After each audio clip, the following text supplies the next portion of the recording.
A Michigan State University professor says white people practicing yoga are racist.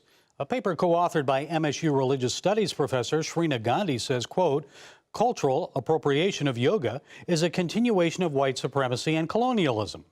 And some researchers are now suggesting that contrary to what the Dalai Lama says, meditation does not make people more compassionate, less aggressive, or less prejudiced. So is the way white people practice yoga racist? And although meditation and yoga have roots in Eastern religions like Hinduism and Buddhism, is it okay for Christians, regardless of their race or color, to practice yoga? Well, here to set us straight is Christian yoga instructor Kristy Digeronimo. Kristy, thanks for joining us today. So what do you think? Is it racist, yoga?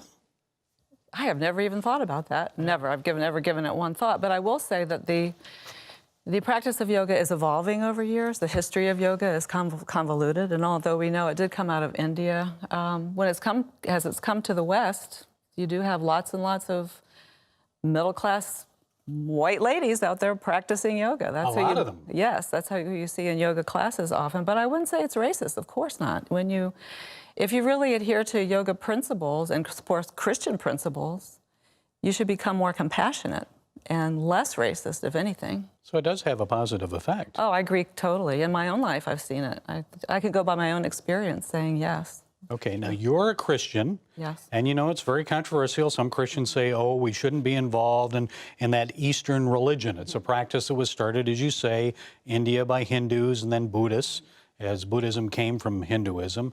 What do you think? Should Christians be involved in yoga? Well, obviously, since I'm a Christian, I've taught yoga now for 15 years. And I did have a problem with it in the beginning. I will say that. I did. What was your problem? Well, same thing you're saying, that was the concern that you'd be exposed to things that were, spiritual principles that were contrary to Christian practice and beliefs, and get sucked into maybe worshiping deities that you weren't even aware because of the chanting in another language. And so I had a shoulder imbalance, and I thought, I am sealed by the Holy Spirit. I'm going to go and try this, because I was feeling for quite a while that God was telling me to do it, and I kept saying no. So I finally went. I trusted a teacher, and I went to the class. And over time, I felt that I was closer to Christ on the mat because of the quiet, because of settling down your body and your thoughts and your heart. At the end of class, I would say, what would you like to say to me? And Christ would come to me on the mat and just spend time with me there. So over time, I was convinced by the Holy Spirit that it's all about your intention. If your intention is to be in that state, you will be.